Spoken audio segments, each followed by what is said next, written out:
You know what a Hamsa is? I remember coming to Israel and discovering this. They're selling them in the mall. It's a hand thing. Someone asks Hamsa, what do you think about it? I think it's terrible.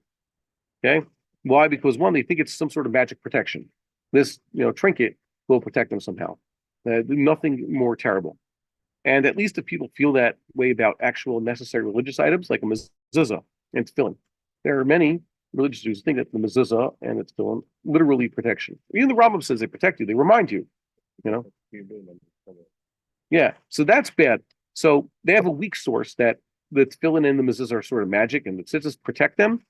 But a chamsa is a gornish. It's not even a mitzvah item.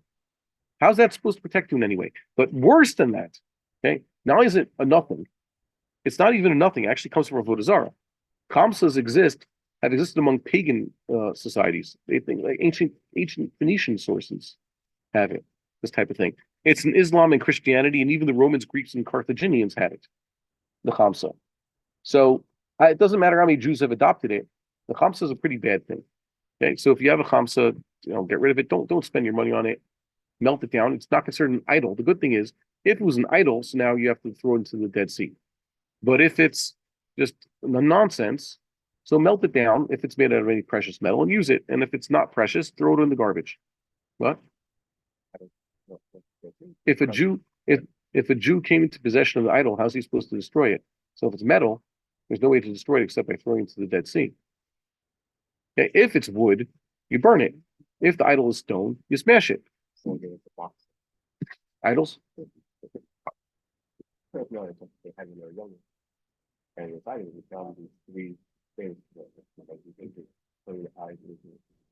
You okay? Yeah. This fellow this week came and asked about the stuff that he got, the trinkets they got in the Far East. Those are idols. Okay. But they were metal. Okay, so yeah, so if it's metal, I'm telling you, the chamsa usually looks like some sort of metallic thing. They don't make chamsas out of wood anymore. So I know that offends people, but that's also what are you going to do? That's how it is. And also, someone asked about the minhag of opening up the ark for prayers. Certain prayers, especially on Rosh Hashanah and Kippur, open up the ark. They're saying, Avinu Malkeinu, open up the ark. Such a thing is never described in the Talmud, to my knowledge. It's not in the codes. It's a very recent minhag.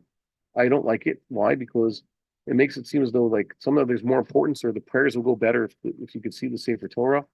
It turns the Sefer Torah almost into like an idol, like they do in Rosh Hashanah. They're going to say Aleinu, so they're going to finally bow down. We're actually going to do them the Tefillas of Pine like we're supposed to. And Aleinu, they open up the ark. Why open up the ark for that? Did the sages tell you to do that? So you could sing. You could make a special tune. You could everybody stand up and fall down on the floor, and everybody realizes, oh, this part be the part where we have to all prostrate ourselves before God.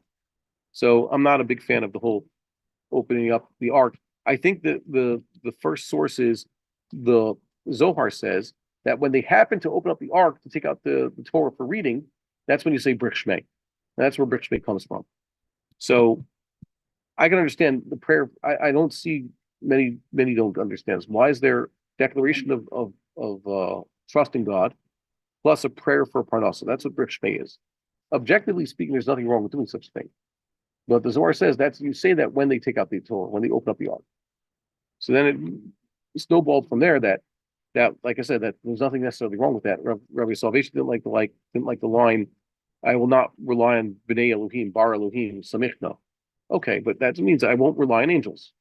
That's fine. It's not like you're saying that there's a son of God, but to hear it became like, oh, you open up the ark, that's when you pray extra hard for some reason. But if you want to pray harder, open up the ark. So we don't do that when we daven on Yom Kippur or Rosh Hashanah. So people don't get this mistaken idea that you're bowing down to a Sefer Torah, let's say, or somehow, because something is holier, this prayer is holy, so you have to open up the ark. Doesn't make much sense. It promotes the wrong thing, okay? Or as Rambam say, bad deos.